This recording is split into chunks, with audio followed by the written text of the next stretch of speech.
Roger sentit le pavé froid mordre sa joue. La nuit était noire, humide et imprégnée de l'odeur âcre des poubelles. Autrefois, le parfum de l'essence de course, le cuir fin de ses gants, le champagne pétillant de la victoire embaumaient son existence. Désormais, il ne restait que la puanteur de la déchéance. Il se redressa péniblement, le corps endolori, chaque mouvement un rappel cruel de sa condition. Ses mains, autrefois habiles à dompter les bolides les plus capricieux, tremblaient maintenant en fouillant les ordures à la recherche d'un reste de nourriture, un trognon de pomme à moitié décomposé, un morceau de pain durci. Il n'avait plus le luxe de faire le difficile. La honte, une compagne constante, lui brûlait l'estomac. Il baissa les yeux lorsque des passants s'approchaient, essayant de se faire le plus petit possible, de disparaître dans l'ombre. Il entendait leurs murmures, sentait leurs regards emplis de dégoût ou de pitié. Pitié! Ce mot était un couteau qui lui transperçait le cœur. Mieux valait le dégoût. Au moins, c'était une forme de respect. La pitié, c'était l'aumône, la reconnaissance de son échec total. Il se souvenait, les flashs des appareils photos, la clameur de la foule, le podium, les trophées. Roger Silva, le nom que tout le monde scandait. Roger Silva, le champion. Roger Silva, l'homme que sa fille admirait plus que tout au monde. Sa fille. Le souvenir était une plaie vive, une douleur lancinante qui ne le quittait jamais. Sa femme, leur rire, leurs projets, leur amour, tout anéanti en une fraction de seconde, sur cette route sinueuse où il avait poussé sa voiture un peu trop loin, un peu trop vite. La faute, la sienne. Il était responsable. Il avait conduit, il avait tué.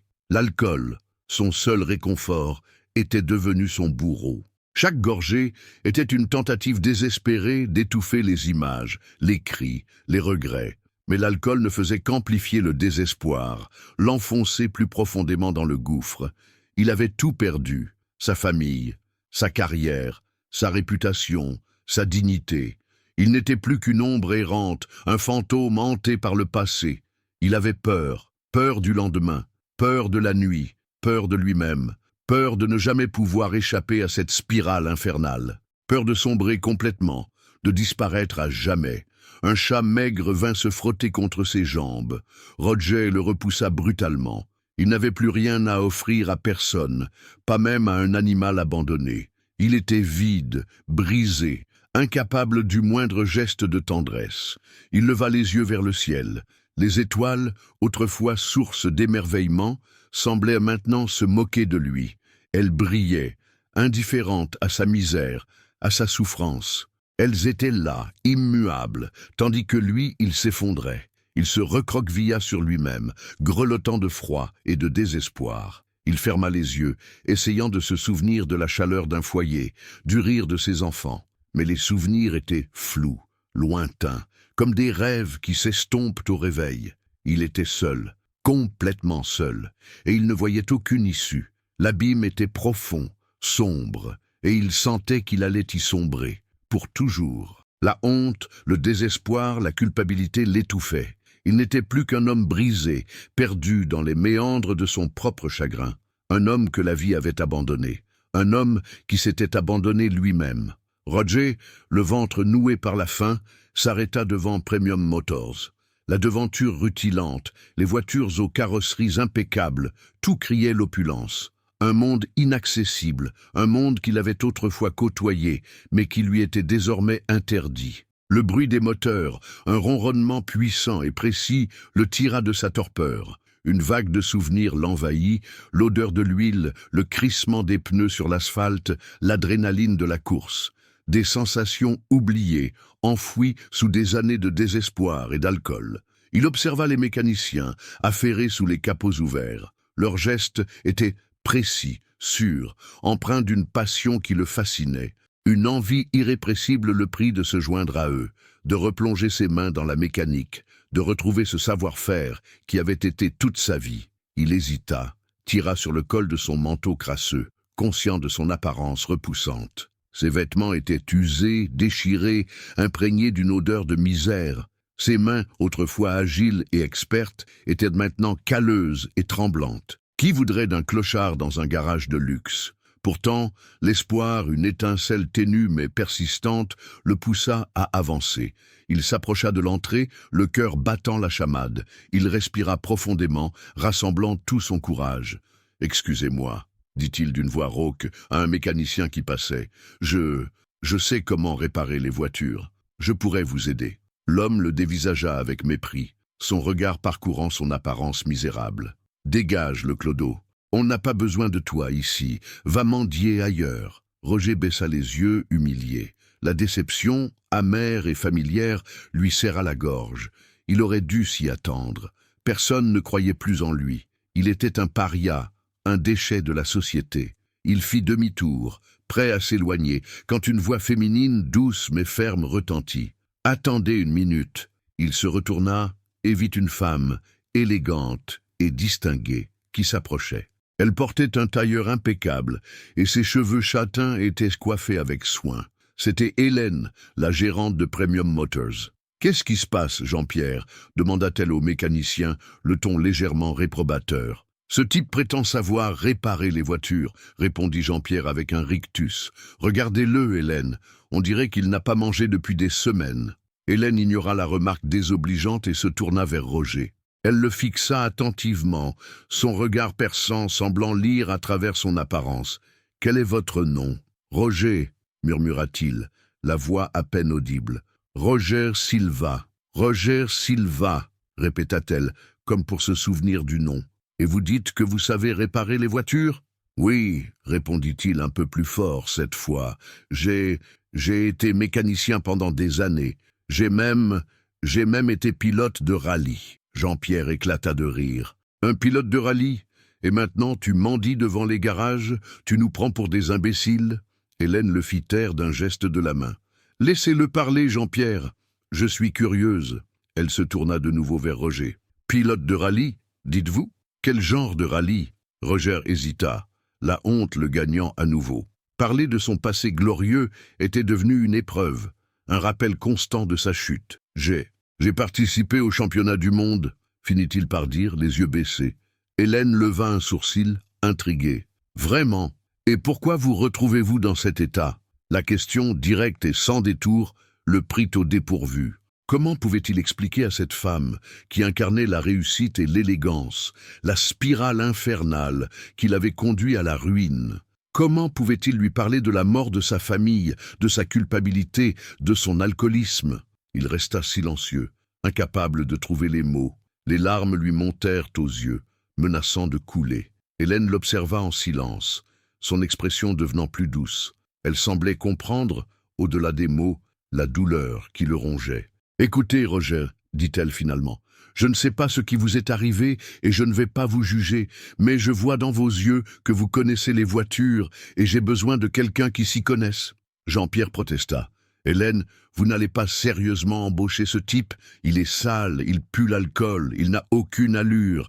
Qu'est-ce que les clients vont penser? »« Les clients penseront ce que je leur dirai de penser, » répondit Hélène avec autorité. « Et je leur dirai que j'ai trouvé un mécanicien talentueux qui a besoin d'une seconde chance. » Elle se tourna de nouveau vers Roger. « Je vous propose un essai, Roger. Une journée. Si vous êtes aussi bon que vous le prétendez, je vous embauche. Sinon, vous repartez. Qu'en dites-vous » Roger resta bouche bée, incapable d'en croire ses oreilles. Une seconde chance. Après tout ce qu'il avait fait, après tout ce qu'il avait perdu, c'était trop beau pour être vrai. La peur, la méfiance, le tenaillaient encore. Il avait tellement été déçu par le passé qu'il avait du mal à croire qu'une personne puisse lui tendre la main. Mais l'espoir, cette petite étincelle qui n'avait jamais complètement disparu, se ravivait avec force. Il regarda Hélène dans les yeux, cherchant un signe de mensonge, de manipulation.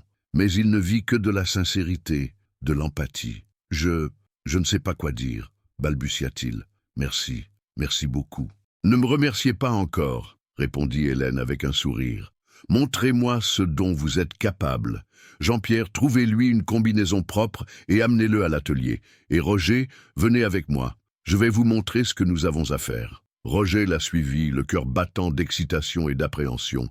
Il sentait qu'il était à un tournant de sa vie. Cette journée pourrait tout changer. Soit il prouverait qu'il était toujours capable de faire ce qu'il aimait le plus, soit il sombrerait à jamais dans le désespoir. Alors qu'il entrait dans l'atelier, il respira profondément l'odeur familière de l'huile et de l'essence.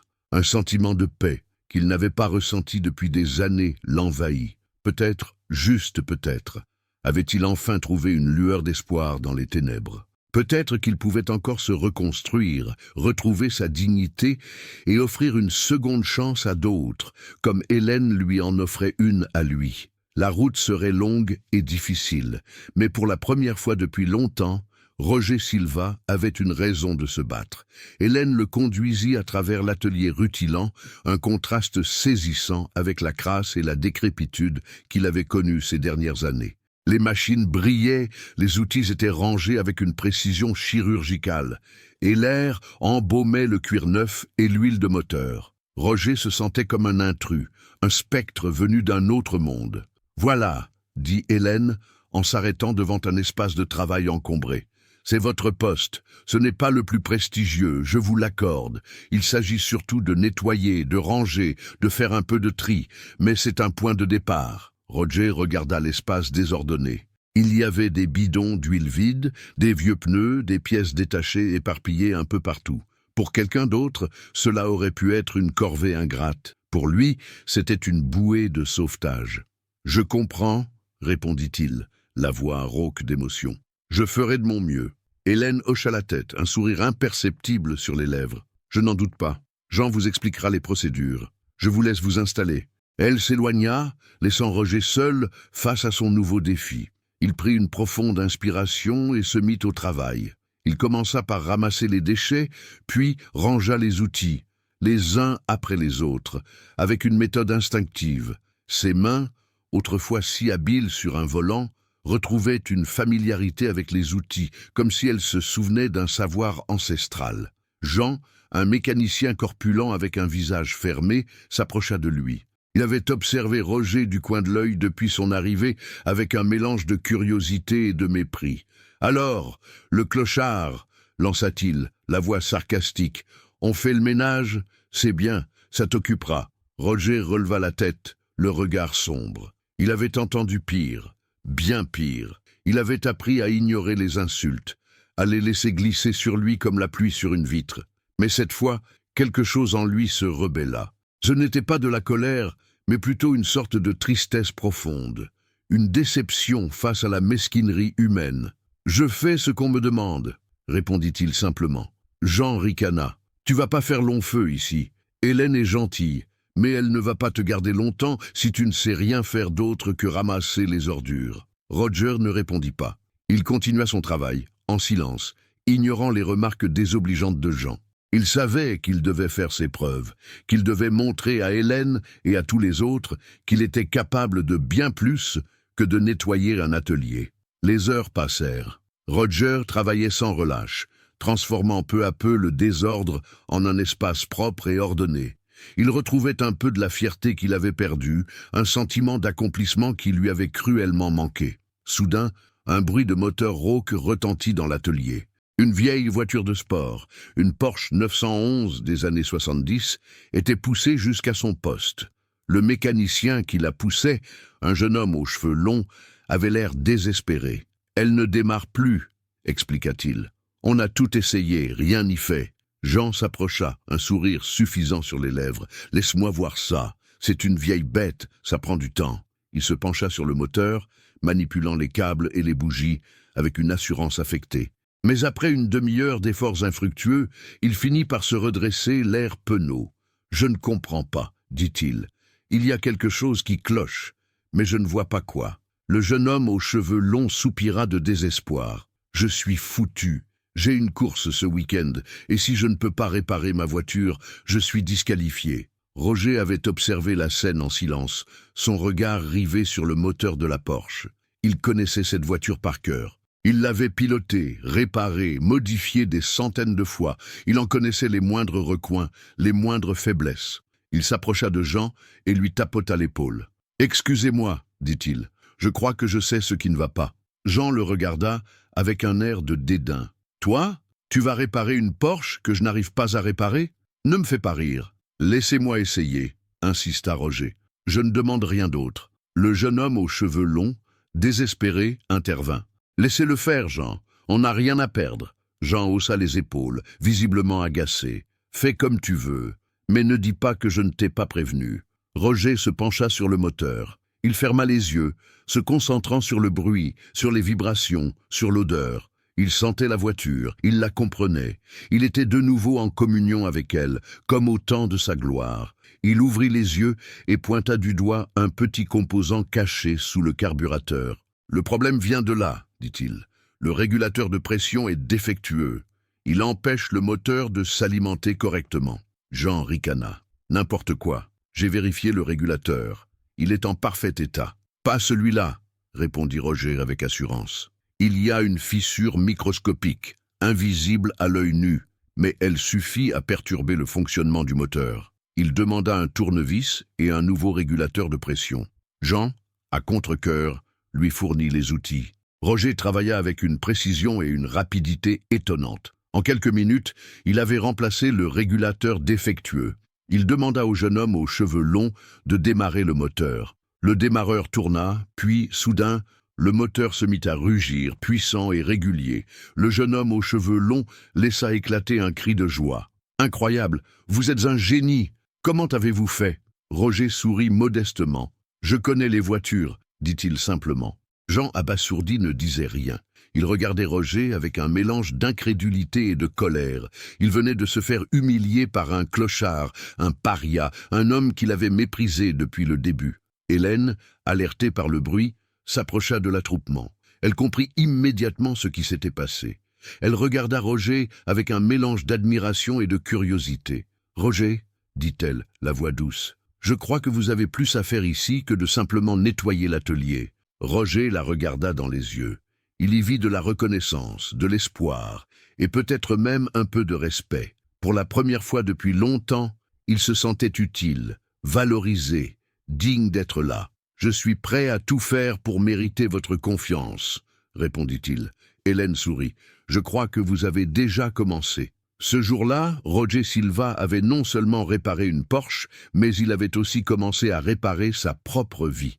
Il avait trouvé une lueur d'espoir dans les ténèbres, une raison de se battre, une seconde chance. La route serait longue et difficile, mais il était prêt à l'affronter, pas à pas, outil après outil. Et peut-être, un jour, il pourrait à son tour offrir une seconde chance à d'autres, comme Hélène lui en avait offert une à lui. Roger, après cette journée riche en émotions, se retrouva seul dans l'atelier. Hélène lui avait désigné un coin, un espace exigu encombré d'outils rouillés et de pièces détachées, un véritable défi. Mais Roger ne s'en formalisa pas, c'était son coin, son point de départ. Il passa la main sur un vieux chiffon gras, effaçant la crasse accumulée sur un établi. Chaque geste était lent, mesuré, comme s'il redécouvrait des sensations oubliées. Le soir venu, Hélène le trouva encore là, penché sur un moteur démonté, les mains noircies de cambouis. « Roger, vous devriez rentrer vous reposer, » dit-elle doucement. « Demain est un autre jour. » Il releva la tête, les yeux cernés mais le regard vif. « Je ne suis pas fatigué, Hélène.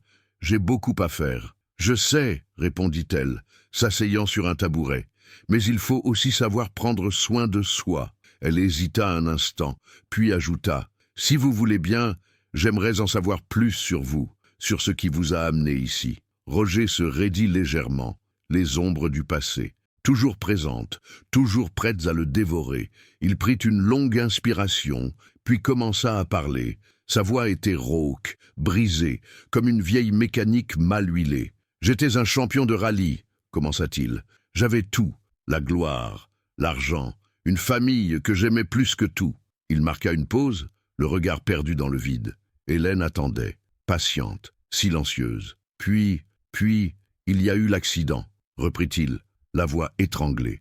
Une course, une nuit de brouillard, ma femme et ma fille étaient là pour me soutenir. Une sortie de route, elles sont mortes, sur le coup. Les larmes coulèrent silencieusement sur ses joues.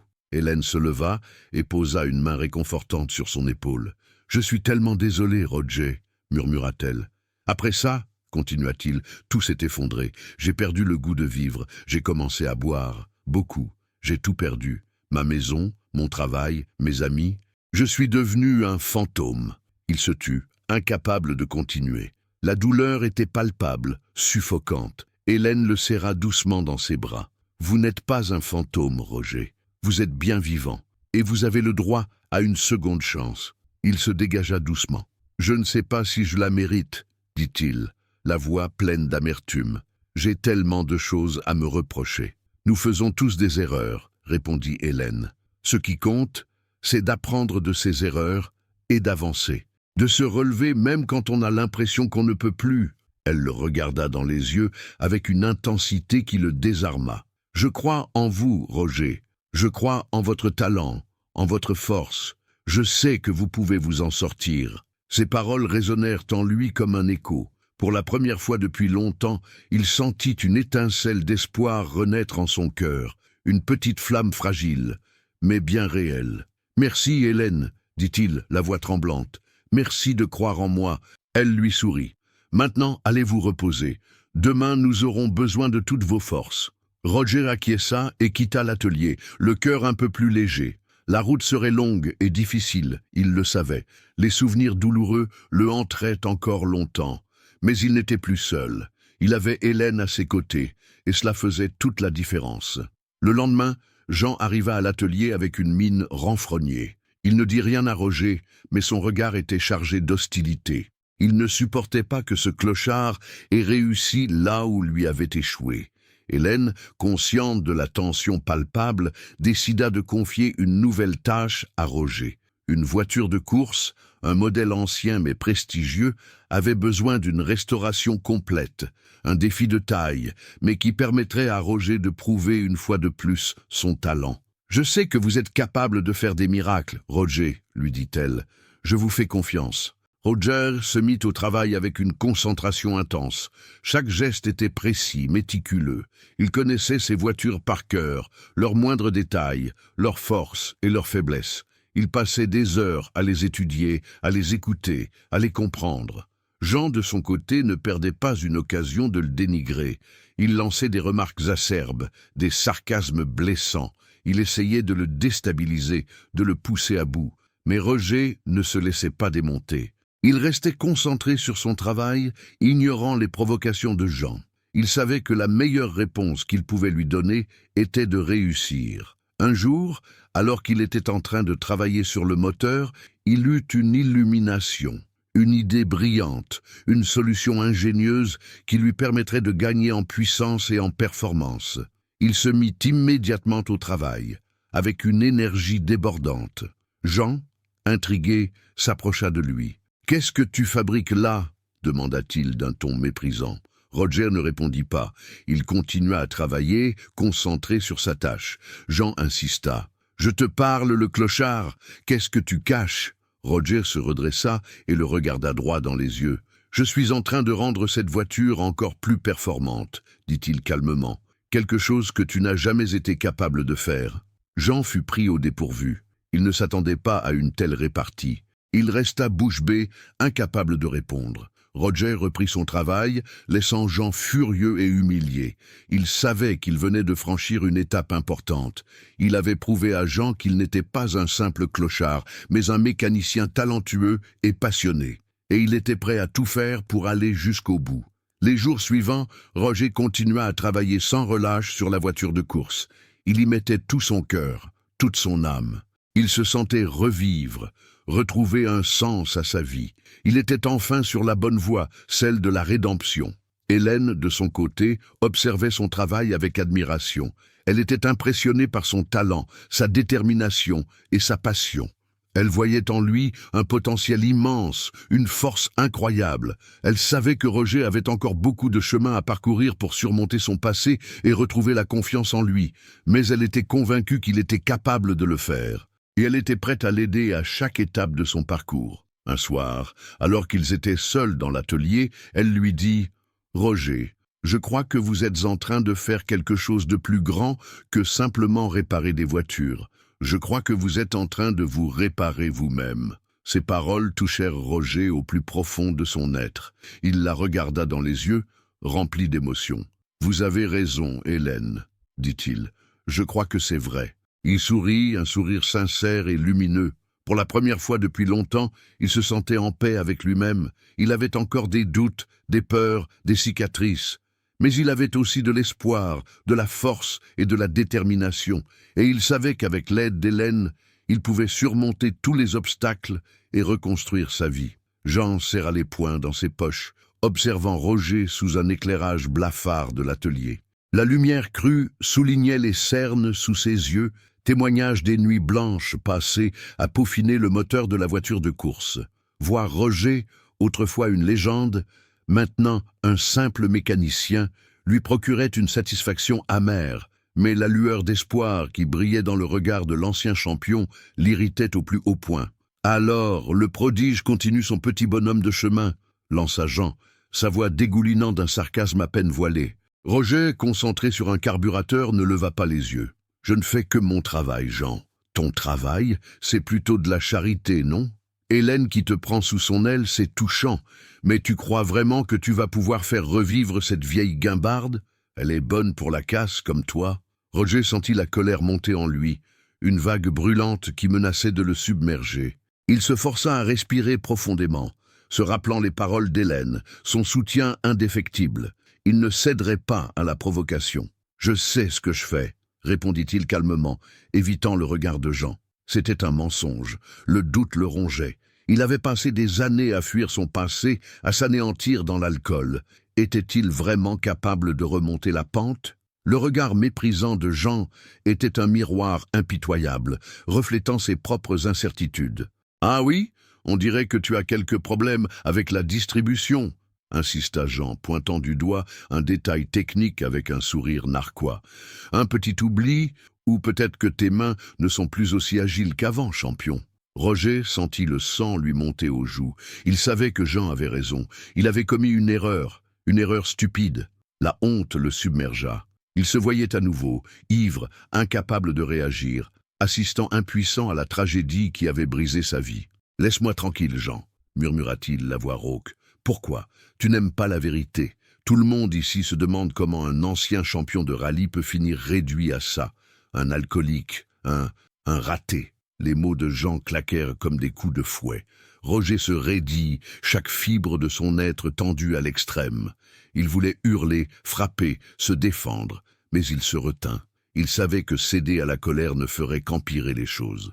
Jean continua son manège, répandant son venin avec une précision chirurgicale. Il laissait traîner des rumeurs sur le passé de Roger, insinuant qu'il était responsable de l'accident qui avait coûté la vie à son copilote. Il dénigrait son travail auprès des autres employés, semant le doute et la méfiance. Le climat dans l'atelier se dégradait de jour en jour. Les autres mécaniciens, autrefois amicaux, se montraient distants et méfiants. Roger se sentait isolé, comme un paria. Il savait que Jean était en train de le briser, lentement mais sûrement. Un soir, Hélène le trouva assis seul dans l'atelier, le visage dans les mains. La voiture de course était à moitié démontée, abandonnée au milieu du désordre. « Roger, qu'est-ce qui se passe ?» demanda-t-elle, sa voix empreinte d'inquiétude. Il leva les yeux, son regard rempli de désespoir. « Je n'en peux plus, Hélène. Jean me harcèle sans cesse. Il répand des mensonges sur moi. Il sabote mon travail.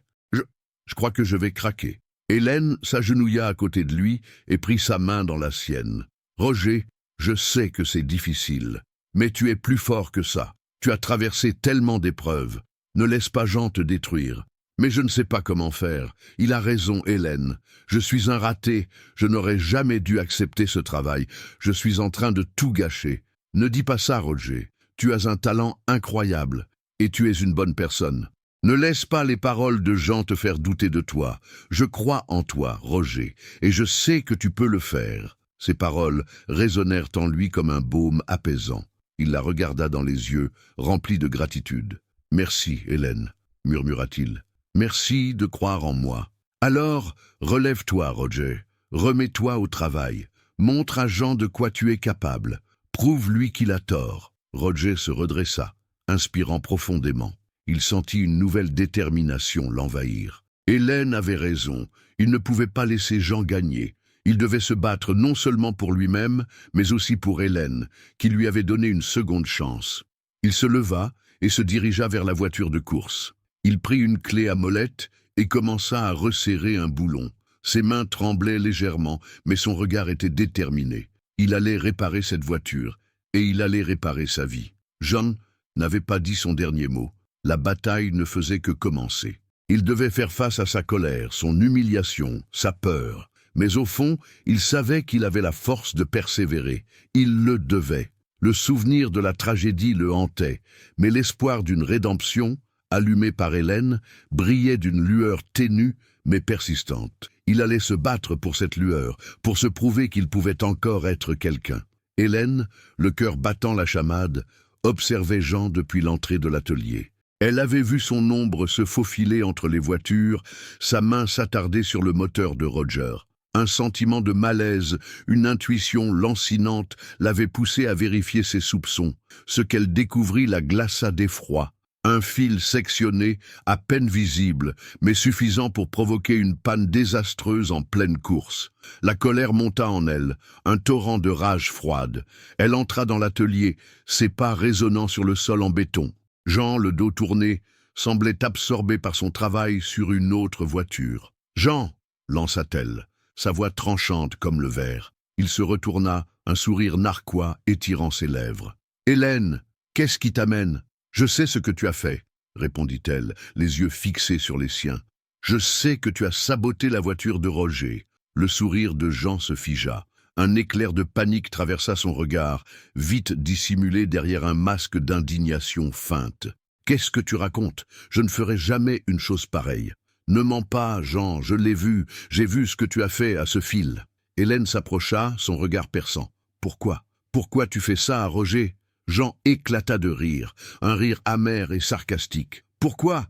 Parce qu'il ne mérite pas d'être ici. C'est un bon à rien, un ancien champion déchu, un alcoolique. Il va ruiner notre réputation. Tu as tort, rétorqua Hélène, sa voix forte et claire. Roger a du talent. Il a commis des erreurs, c'est vrai, mais il travaille dur pour se racheter, et je crois en lui. Tu crois en lui? Jean la regarda avec mépris. Tu es naïve, Hélène.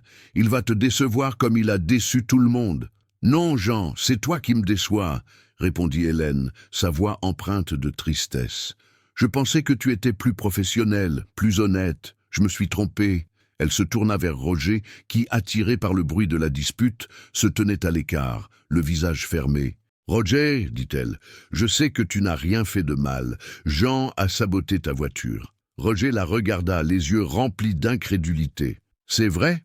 demanda-t-il, la voix brisée. Hélène hocha la tête. « Oui, Roger, c'est la vérité. » Un silence pesant s'installa dans l'atelier. Jean, le visage rouge de colère, fixait Hélène avec haine. Roger, quant à lui, était partagé entre la surprise, le soulagement et une rage sourde. « Je ne vais pas tolérer ça, » reprit Hélène, sa voix ferme et déterminée. Roger, tu es un membre précieux de cette équipe. Tu as du talent et je suis fier de ton travail. Je vais te soutenir quoi qu'il arrive. Elle se tourna de nouveau vers Jean.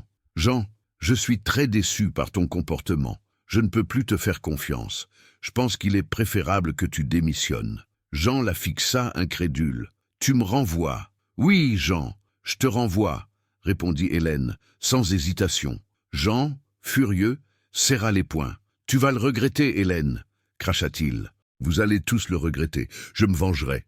Il claqua la porte en sortant, laissant derrière lui un silence lourd de menaces. Hélène se tourna vers Roger, son regard doux et encourageant. Ne t'inquiète pas, Roger. Tout va bien se passer. Je suis là pour toi. Roger s'approcha d'elle, les yeux embués de larmes. Merci, Hélène, murmura-t-il. Merci de me croire. Merci de me défendre. Tu n'as pas à me remercier, Roger. C'est la vérité, et la vérité doit toujours être dite. Roger sentit une vague de gratitude l'envahir. Il avait trouvé en Hélène une alliée, une amie, une personne qui croyait en lui, malgré ses erreurs passées. Pour la première fois depuis longtemps, il sentit une étincelle d'espoir renaître en lui. Il n'était pas seul. Il avait une chance de se reconstruire, de prouver sa valeur. Il se redressa, le regard déterminé. « Je ne te décevrai pas, Hélène, » dit-il, sa voix forte et claire. « Je vais travailler dur, et je vais te montrer que tu as eu raison de croire en moi. » Hélène lui sourit. Je sais que tu le feras, Roger. Je sais que tu en es capable. L'atmosphère dans l'atelier s'était apaisée. La tension avait diminué, remplacée par un sentiment de soulagement et d'espoir. Roger se sentait plus intégré à l'équipe, plus confiant en ses capacités. La justice avait été rendue et il était prêt à relever le défi qui l'attendait. Le chemin serait long et difficile, mais il savait qu'il pouvait compter sur le soutien d'Hélène, et cela lui donnait la force de continuer à se battre. La tragédie restait présente, mais elle n'était plus le seul moteur de sa vie. L'espoir, la gratitude et la détermination l'animaient désormais, le poussant à aller de l'avant, à se reconstruire, à se racheter. Il allait montrer à Jean et à lui-même de quoi il était capable. La course à la rédemption ne faisait que commencer. Roger resta immobile un instant, absorbé par la gratitude qui l'étreignait. Il avait une dette envers Hélène, une dette qu'il voulait honorer bien au-delà de son simple travail.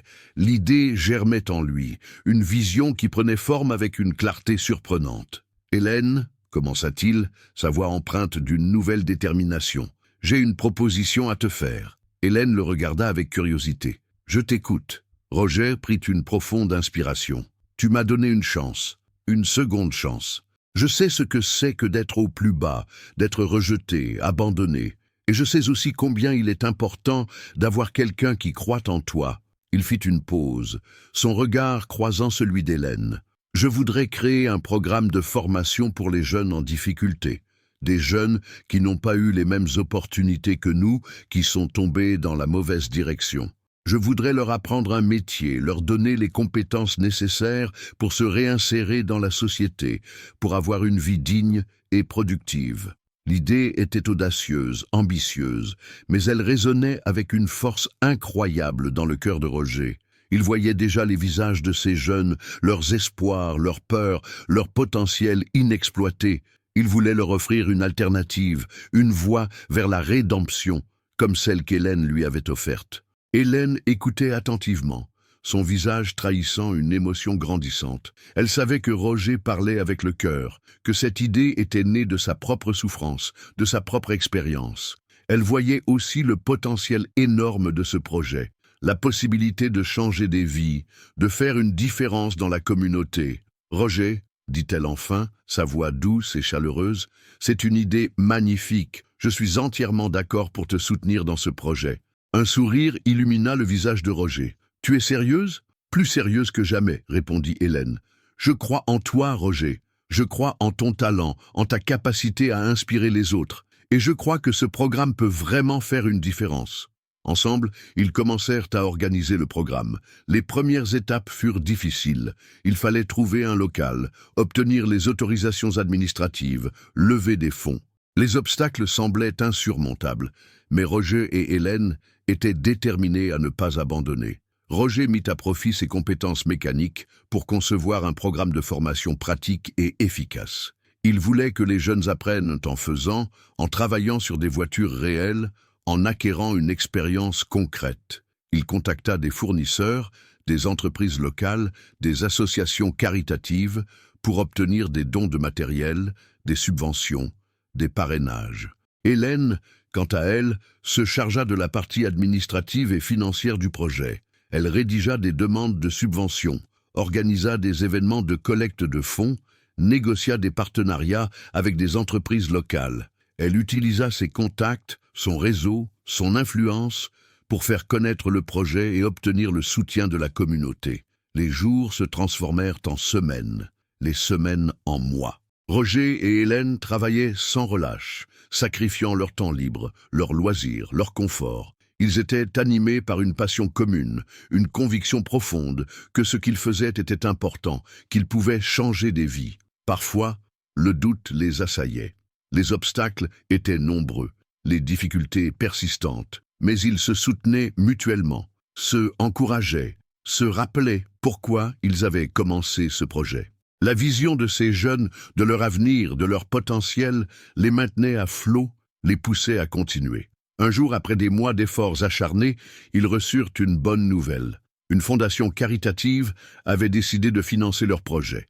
Ils avaient obtenu les autorisations administratives nécessaires. Ils avaient trouvé un local adapté à leurs besoins. Le programme de formation pouvait enfin commencer. Roger et Hélène se regardèrent, les yeux remplis d'émotion. Ils avaient réussi. Ils avaient surmonté les obstacles, les difficultés, les doutes. Ils avaient créé quelque chose de beau, de grand, de significatif. Le centre de réhabilitation était né. Il allait offrir une seconde chance à des jeunes en difficulté, leur donner les outils nécessaires pour se reconstruire, pour se réinsérer dans la société, pour avoir une vie digne et productive. Roger et Hélène avaient réalisé leurs rêves. Ils avaient prouvé que même après une tragédie, il était possible de se relever, de se reconstruire, de faire le bien autour de soi. La course à la rédemption continuait, mais elle avait pris une nouvelle dimension, une dimension collective, une dimension humaine. Jean, tapi dans l'ombre de sa rancœur, rongeait son frein. L'annonce du financement du centre de réhabilitation avait été un coup de poignard. Voir Roger et Hélène triompher était une humiliation qu'il ne pouvait tolérer. La vengeance, cette vieille amie, lui murmurait des plans, des stratagèmes pour faire s'écrouler leurs rêves. Sa première offensive fut subtile, insidieuse. Il contacta des investisseurs potentiels, ceux qui avaient manifesté un intérêt pour le projet de Roger et Hélène. Sous couvert d'inquiétudes légitimes, il distilla des mensonges, des insinuations venimeuses.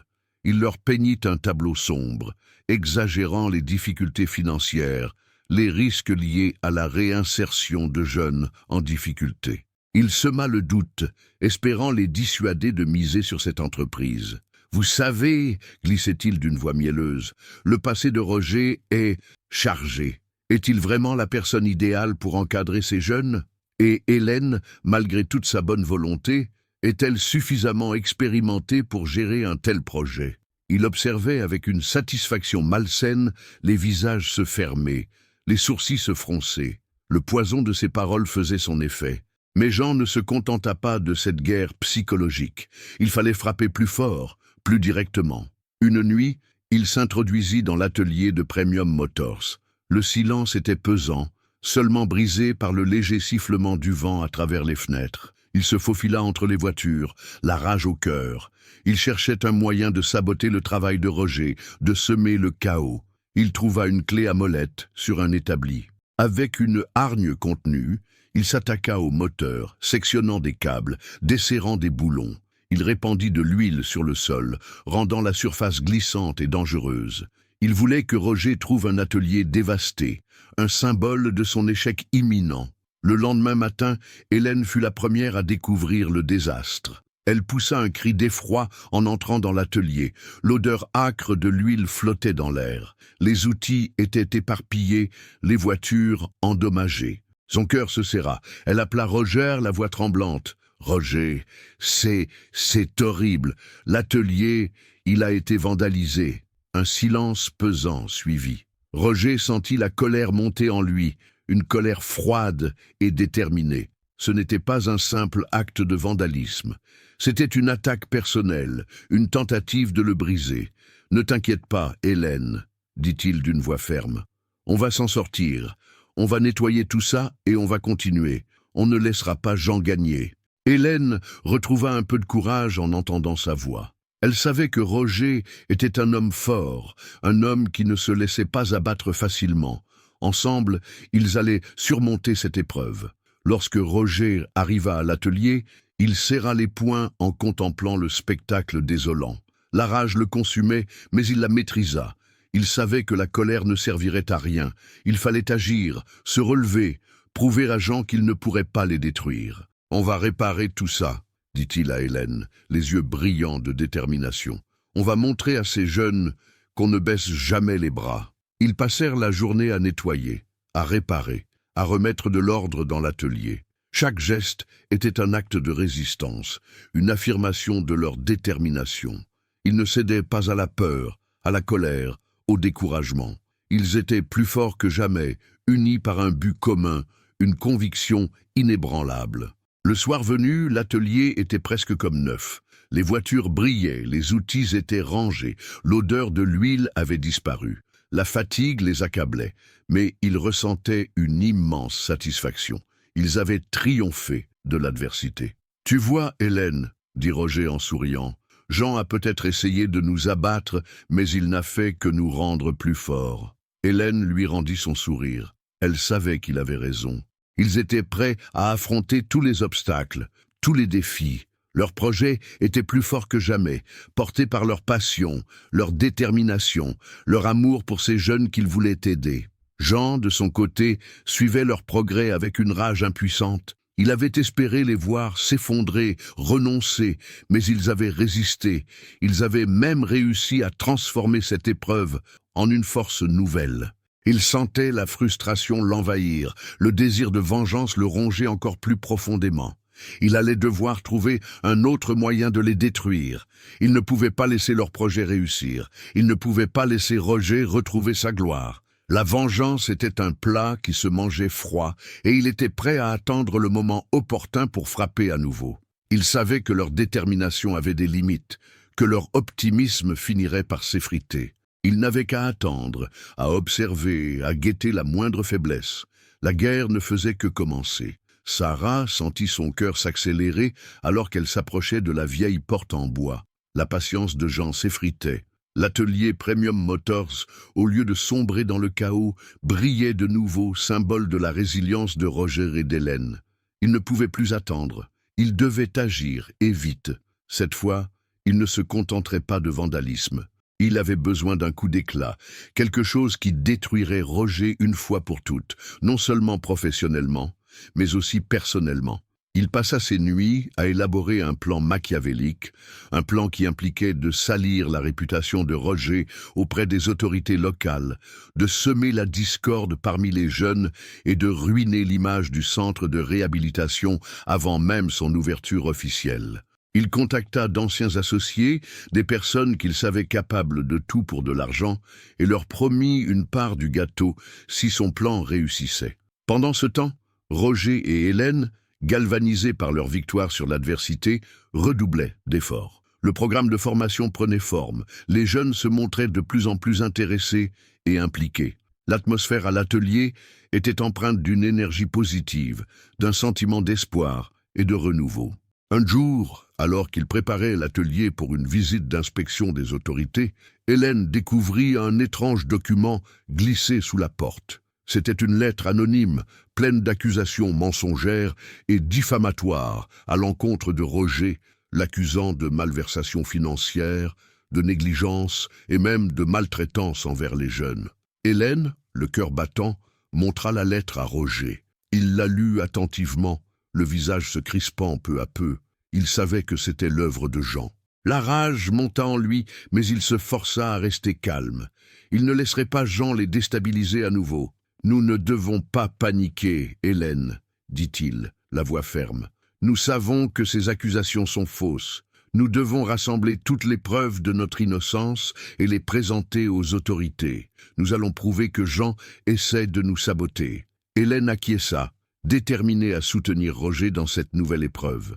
Ensemble, ils passèrent les heures suivantes à rassembler tous les documents nécessaires, à contacter les jeunes pour qu'ils témoignent en leur faveur et à préparer leur défense. Le jour de la visite d'inspection, l'atmosphère était tendue. Les autorités arrivèrent, accompagnées de Jean qui arboraient un sourire satisfait. Roger et Hélène les accueillirent avec dignité, prêts à affronter les accusations.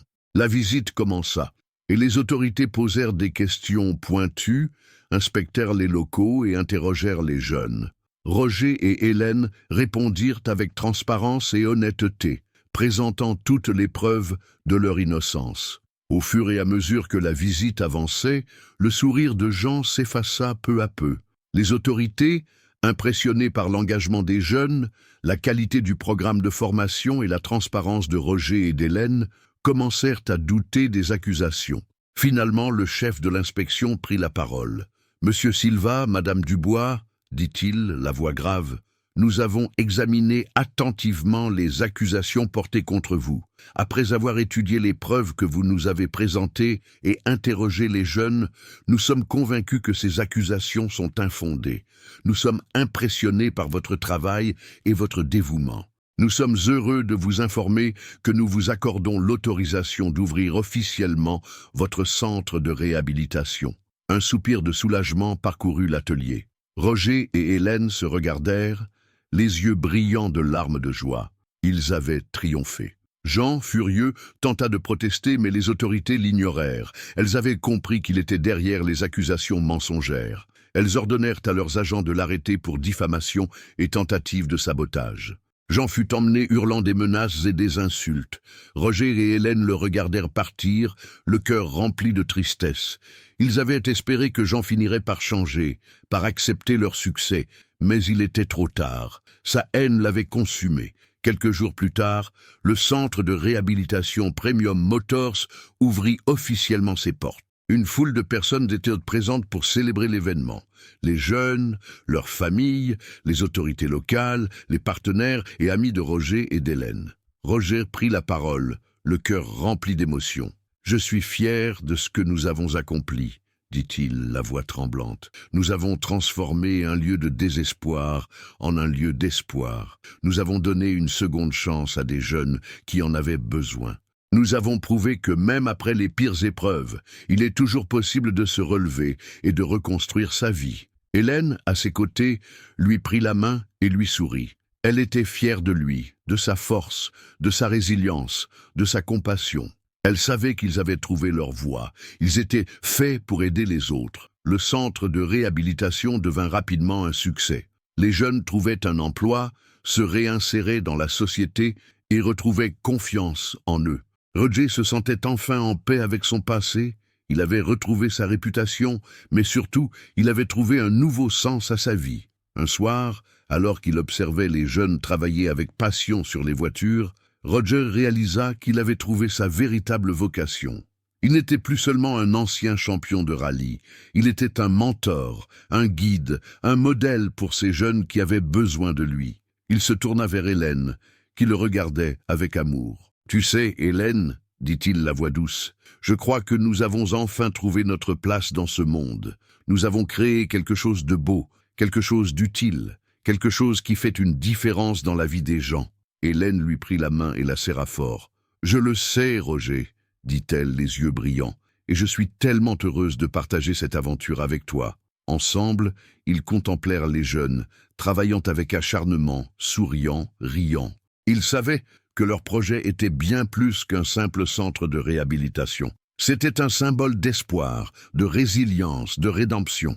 C'était la preuve que même après les pires tragédies, il est toujours possible de trouver un nouveau chemin, de reconstruire sa vie et de donner un sens à son existence.